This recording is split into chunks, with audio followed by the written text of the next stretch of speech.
So, hi, I'm Vaughn, and it's nice to be here. This is what we would call in the United States a grassroots conference or meetup or something, right? Maybe you don't even like to think of yourself as a conference. I don't know. Yeah, not really. Yeah. So I hope I didn't insult you by calling it a conference, but so it's nice to be here and see folks that are so interested in software development and willing to take the time on a weekend to meet up like this. And so I hope I'm going to add some value to your learning experience here. What I'm going to talk about today is event storming. This is a technique that I learned about, 3.5 years ago. I was doing my, what I call IDDD tour. I'm the author of Implementing Domain-Driven Design. Some of you may have read it. And by the way, this book is going to be translated to Spanish. You know, Sergio, what is his last name? Sergio? He's not attending. Is it Moya? You know him? Yeah. Yeah. So he's going to be translating my book. Just double check my Twitter, make sure I have the name correct. Moya, Sergio Moya. Yeah, I know. Yeah. So he's going to be translating my book to Spanish. And anyway, so here I was in the middle of what I call my IDDD tour. It was right after my book was released, and I went throughout Europe, and I charged for I actually had a 4-day class. My class was normally 3 days long, but I added a 4th day to bring in some other DDD and other practitioners in the software industry who I was interested in, and I would charge based on 100 euros per day. So my class was only 400 euros, and now my class is 1,800 euros. So just to give you an idea that I was trying to help the community, and it was very interesting. And one of the experts that I brought in to travel with me on this tour was Alberto Brandolini. So you guys know Alberto. Alberto came up with this idea of event storming. So that's where I got the idea. Now what I'll say, and I had some conversations yesterday about this, is I probably use event storming a little bit differently than Alberto. In fact, he and I were recently at the same client working, not together, but on the same project. He was doing one thing, I was doing another. And so after 3.5 years of not seeing Alberto working with event storming, I got to see him again working with event storming, and I have to say that his perspective on it seems to be different from mine.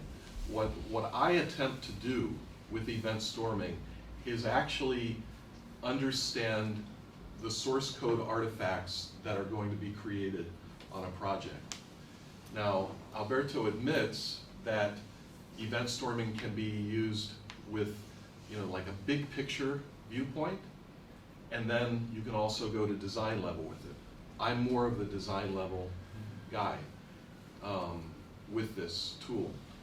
Alberto tends to go big picture, and so to some people that might feel like big design up front, okay, and not very agile. What I will say is either way that you approach this, I think it's agile because it's very rapid. Even if you go for the big picture first and then start tuning it down to the more detailed design approach, it's going to be very fruitful for you because it's very rapid. So we have 120 minutes for this session, right? And I'm going to just spend only about 30 minutes talking to you about this approach, and we're going to spend 90 minutes actually going through event storming exercises. And what I'm going to have you do is we're going to divide up into 3 teams, and you are going to decide how you want to model.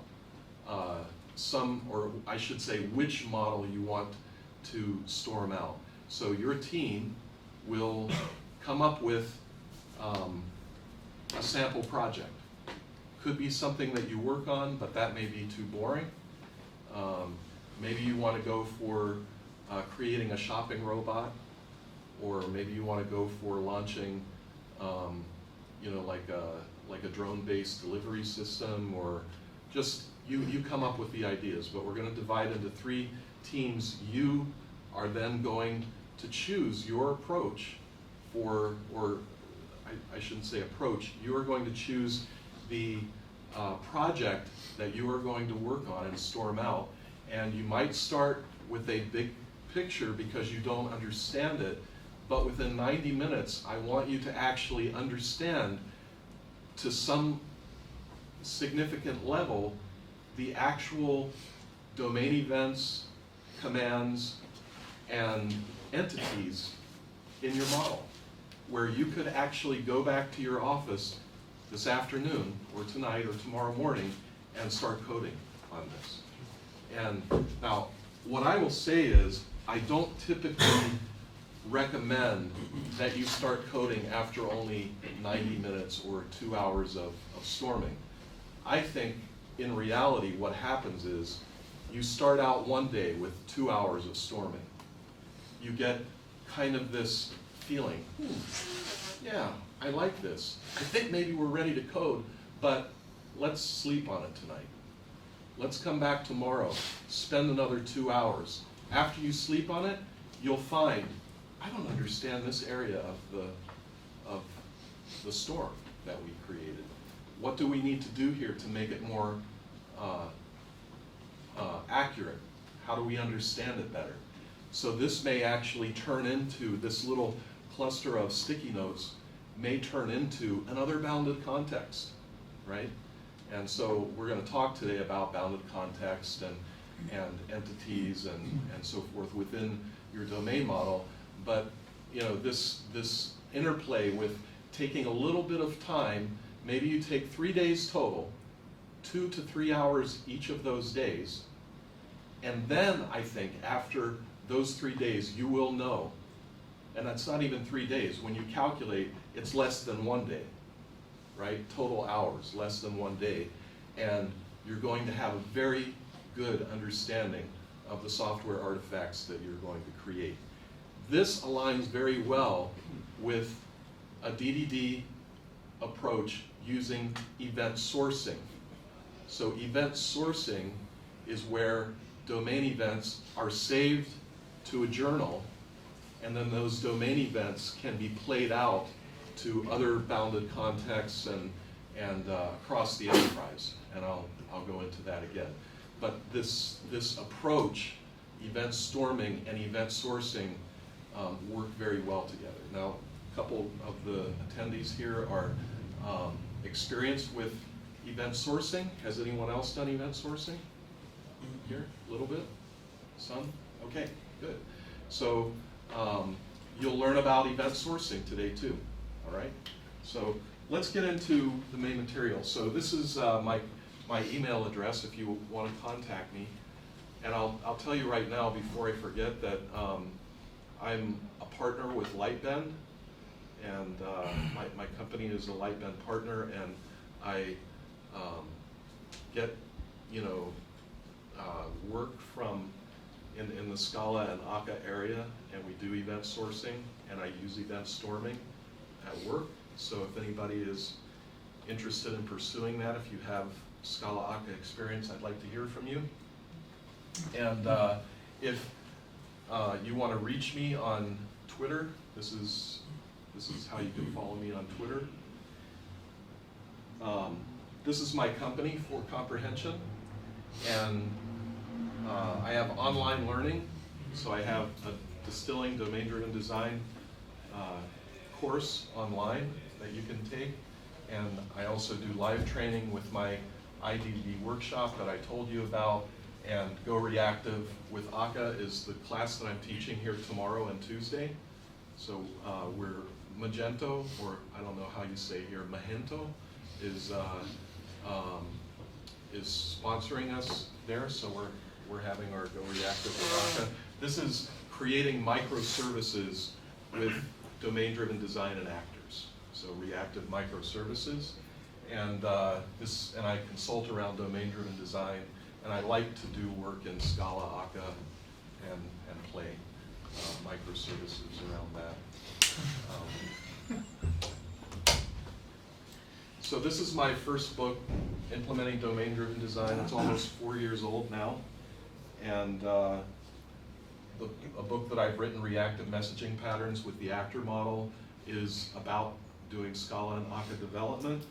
And then my most recent book is Domain-Driven Design Distilled, which takes the subject of my 650-page red book and boils that down to about 150 pages.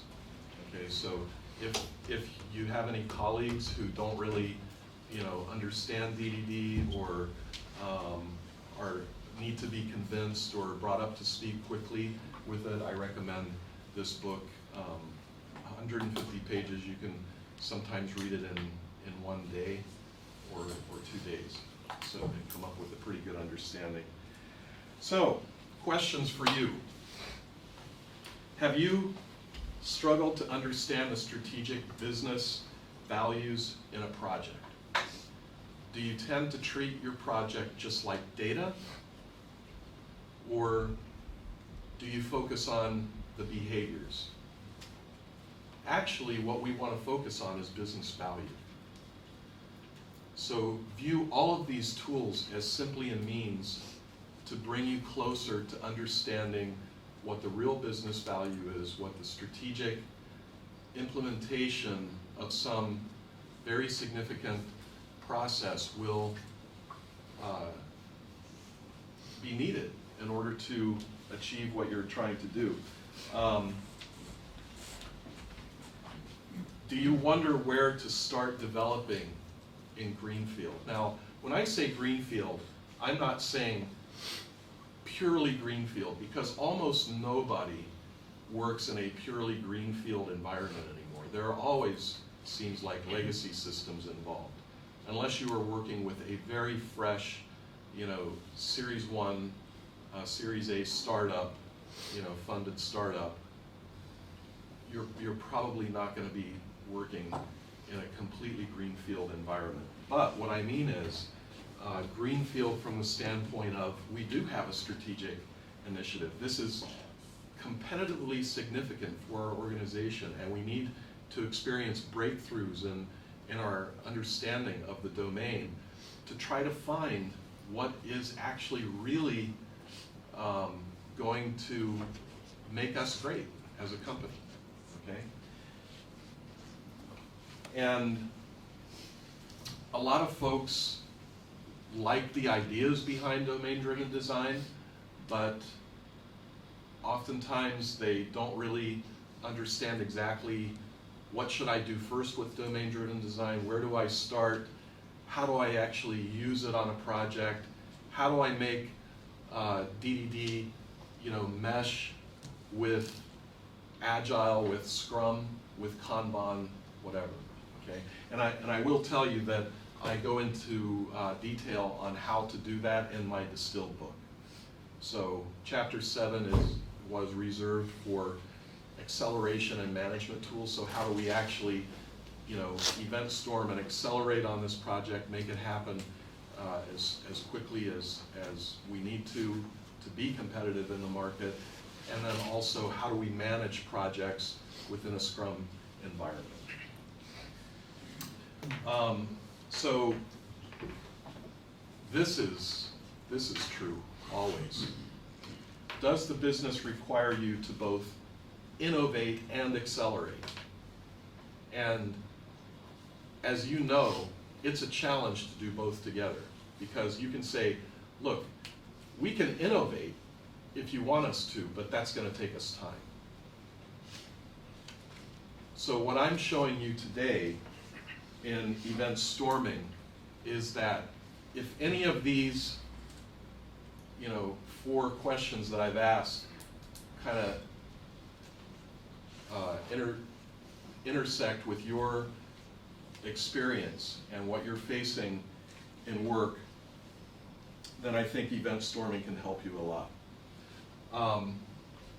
So what I'm going to do first is give you a little overview of domain-driven design, and then we're going to get into how to take what I'm showing you here and transfer it to sticky notes.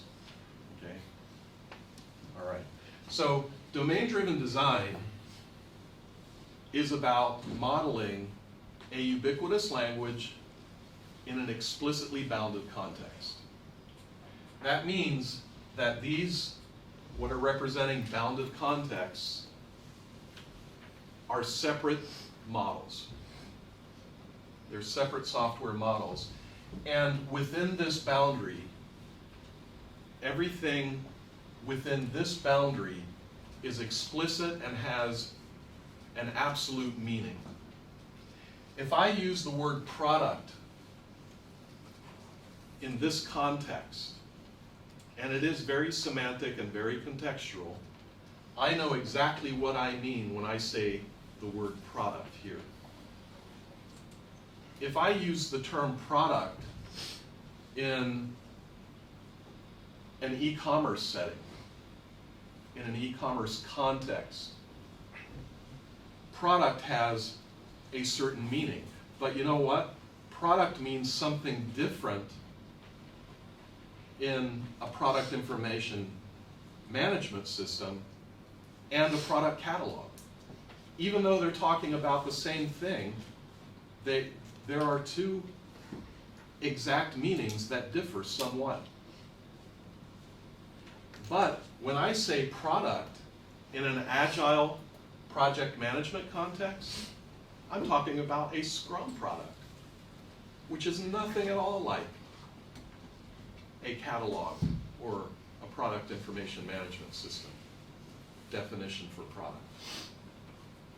So you can see that when I put a context boundary around the model, I'm going to have very specific meaning about that model and the terminology that we use as a team.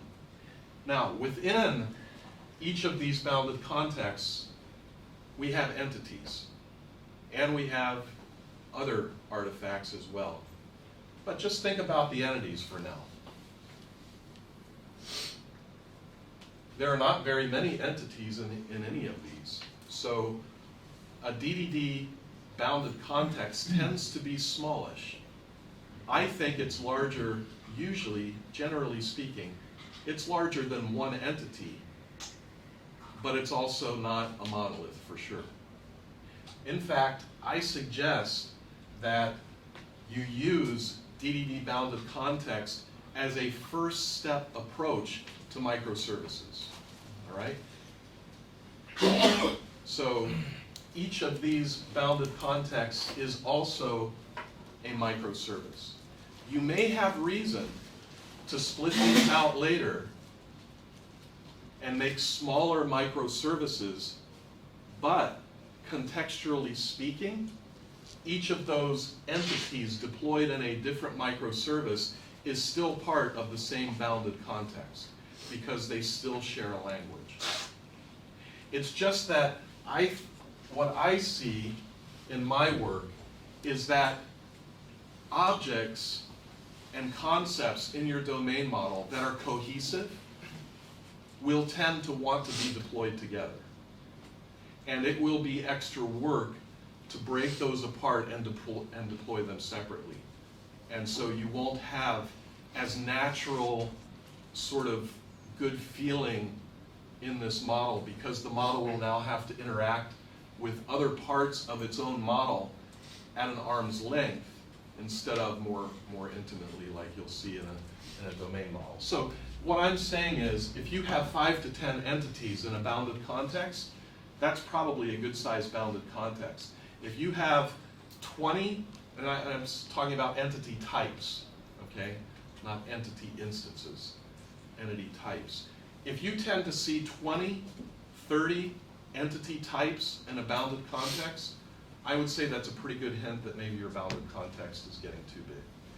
I hate to use numbers like that because those numbers could actually be wrong in some circumstances. I'm just saying that in general, you will have smallish bounded contexts. Okay, so this is now where see how we're zooming in. We went from bounded context with multiple bounded contexts to the entities within the context. Now we're zooming in further. One of those entities will receive a command, an imperative to say do this, and that entity, as a result of doing that, will emit a domain event. That domain event is saved to an event journal. It becomes one event in the event stream of this entity. And this entity's entire lifetime is composed with the left fold of all of these domain events that have occurred to it. And so when you reconstitute this entity, you reconstitute it from each of those domain events that have happened to it. And now you can recover the state of this entity at runtime from those events. That, in a nutshell, is event sourcing. Okay? So your events are stored to persistence, and they can be used to recover the state of your entity. They can also be used to send notifications to other components in your own bounded context or in other bounded contexts. And you should strive, if possible, to keep this simple, to keep your events that occur in your bounded context in a total ordering. Okay? So the events that happen now are ahead of the events that happen 1 minute from now. And if you can keep those linearly sorted, so to speak, in time order, it will make your life much easier. It's not always possible to do that, but I find that in many, many cases, even in some of the most demanding of domains, that it's still possible to do that. Okay? When you get into literally millions of transactions per second, that may not be possible. But who here is working at 1 million transactions per second? Anyone? I mean, I wouldn't doubt if some of you said, yeah, I am, because that's happening these days. I just don't find that it's very common. So if you're operating at 1,000 transactions per second, you can do this. If you're operating at 10,000 transactions per second, you can do this. No problem. Keep your events in total order. Maybe a threshold is, 1 million transactions per second. That might be difficult to keep in total time order.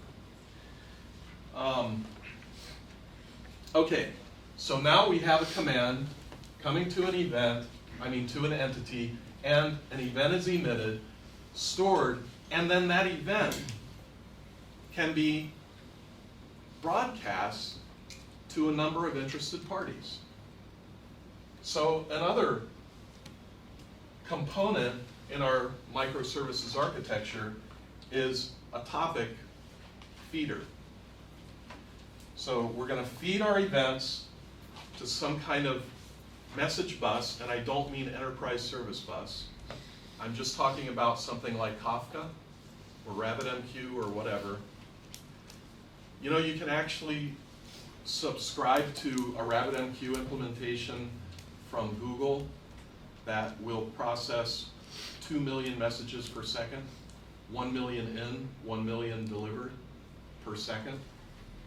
So that's high performance, right? So you can actually get this at a very affordable rate. If you want to use Kafka instead, open source, literally very inexpensive to get started with that. This could even be a RESTful resource where you're posting new events and getting events by sequence, in essence, just like you do with Kafka. So there are a lot of different ways to implement this. Now, once the events are in the topic, then those events can be delivered to other bounded contexts, and the event is then translated to a command in the other bounded context, and that command is issued on an entity, and you see the round trip now, right? It just keeps happening across bounded contexts. So one event in might be multiple instances of the same event out to different microservices or bounded contexts. And then this is an actual distributed use case example. I have a product that receives a create product command, and that product will emit two events potentially. It will emit the product created event. It will also emit a discussion requested event if the user said, I want to have a threaded discussion available for this product, but I'm not going to implement that threaded discussion in this bounded context. That belongs to a different ubiquitous language. That belongs in the collaboration context. So it will emit potentially two of these events to the topics. Then the collaboration context sees this discussion requested event, and it's going to create a forum and a discussion entity, and then it's going to create a discussion started event and emit it to its own storage event journal, but then that event will go back to the topics, or will go to the topics, and then the discussion started event will be seen by this bounded context, and it will have an impact on this product, a long-running process, okay? So that's DDD and event sourcing in a nutshell. That's all that I'm really going to tell you about DDD today, but you know, that's a very simple and understandable set of information about this. Now what we want to do is take those ideas and transfer them to sticky notes. So here's what we're going to do. This is how event storming works. It's called event storming because you start with the events. That's your first play. You don't start with the commands. You don't start with the entities, the nouns. You start with the events, the things that will happen in your model. So in time order, from left to right, I'm going to put on orange sticky notes, very important, okay? The event storming police will bust you if you don't use orange sticky notes. Actually, I've been using yellow for years, but Alberto insists that they have to be orange, so I said, okay. Orange it is. Okay, so you write on the sticky notes a verb in past tense. So if the command that causes an event is create product, what is the name of my event? Product created, good. So I'm going to have a product created event happen somewhere in my model. And if that's the very first one that you understand as a team, you're going to write down product created and you're going to put it on your board, your paper, which we have outside. That may not be the first one that occurs, but it is the first one that you know about. But from there, you can start working in either direction to understand what might happen before a product is created and what might happen after a product is created. And so, from left to right, we place in time order these events. Now, this is an approach that I take. I'm not sure if it's the official way, but if you have things that happen in parallel, you can use vertical space to indicate parallelism, right? This and this happen together, or right after this happens, this will happen somewhere along that, and it will definitely happen before this one, for example. Okay, so you can use vertical space for showing parallel. So that's the first step. What I want you to do is within the first 30 minutes of your event storming session, you have to have at least 30 domain events identified. Okay, so that's going to give you about 5 minutes to find some consensus on what you actually want to model, and then about 25 minutes to come up with about 30 domain events, which tells you what about event storming? What do you think that tells you? It tells you that you're not looking for consensus on everything that might happen. You are storming, right? So you are putting down the things that you think will happen. You can discuss those later, but you're wanting to free your mind of every idea that you have, and this is where the breakthroughs will come through, okay? After we identify at least 30 domain events, and I say 30 because of just the time constraints that we have, you may actually find 50 events in 25 minutes, 30 minutes. If you do, go for it. Don't say, oh, there's 30, let's stop, right? It's not about the number, it's just about saying you have to accelerate and push out ideas. After that, what you're going to do is identify the commands that cause each domain event. So if this domain event is product created, what is the command? Create product, okay? Seems simple, but when you actually get down to this, you might say, huh, okay, this user gesture causes this command to happen, but, you know, it may actually cause more than one event. How do we model that? So it may actually tell you when you start thinking about the commands that you've missed some domain events. If you do, put new domain events in. Don't ignore it, all right? Third step. After you have your commands and events, we're going to use yellow stickies to identify the nouns, the entities.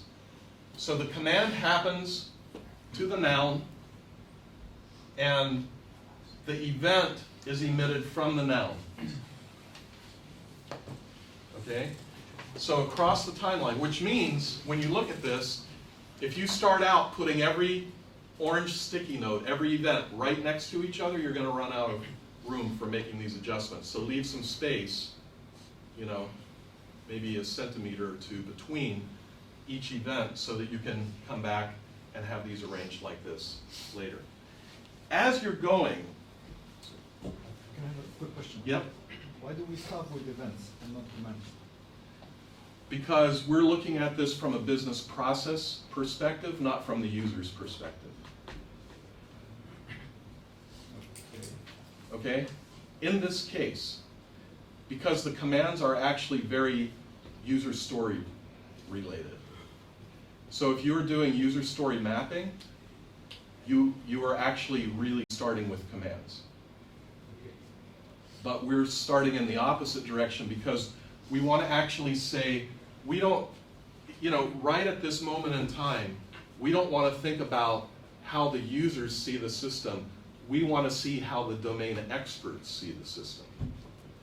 And we want them to think about that from a business process perspective, not from this user does this and then this happens, okay? So just, If you want to do user story mapping, that's a different approach. In fact, I recommend using user story mapping in my distilled book. So it's not like I don't think that it's there, it's just that it is a slightly different approach. Now, what will happen is, along the way, as you are either storming out events or commands, or you start thinking about the entities, you're also probably going to see, there's some sort of a business policy here. There's going to be some complexity around business rules and maybe an individual smaller business process that happens. Mark those business processes or policies with a lilac, purple sticky. We may have to use another color. I'm not sure if we have exactly this color out there, but we'll find something to do to use for that. Sorry, can you give them an example of business policy?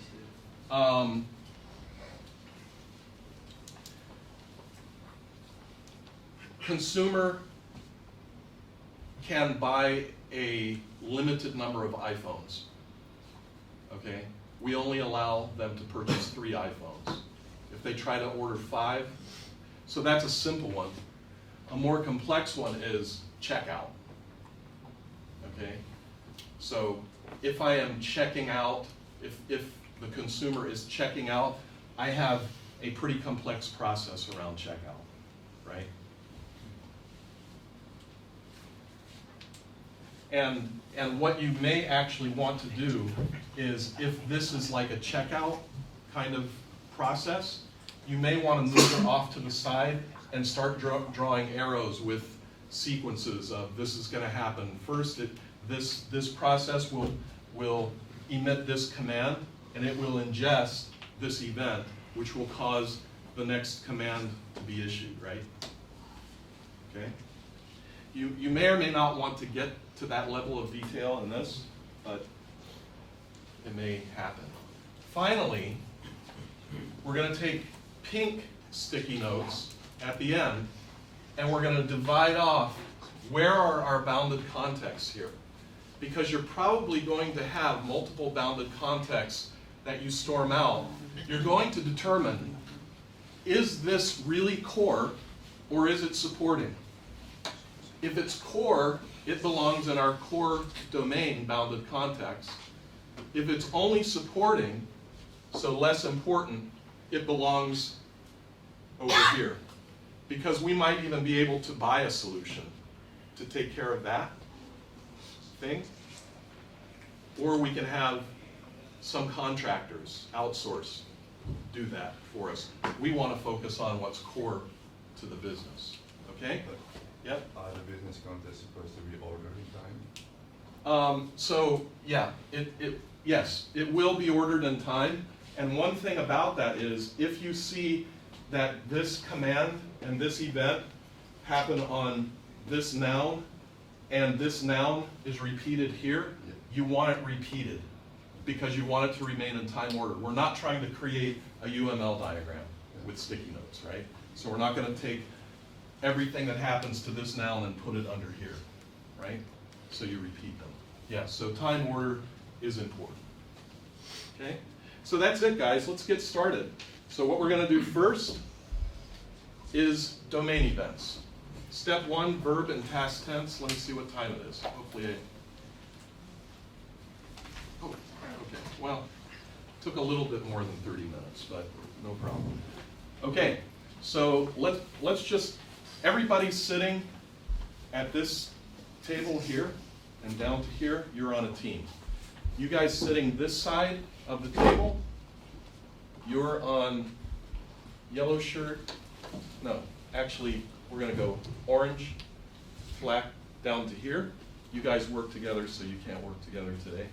And we're going to take the rest of you, yellow shirt, black jacket, blue shirt, darko, right? Yeah. Okay, so there are 3 areas to work on the side of the building over here.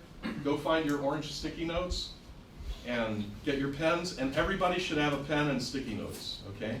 Start storming out, figure out what you're going to do, And in about 30 minutes, We are trying to do the event storming of a peer-to-peer lending book system. Okay.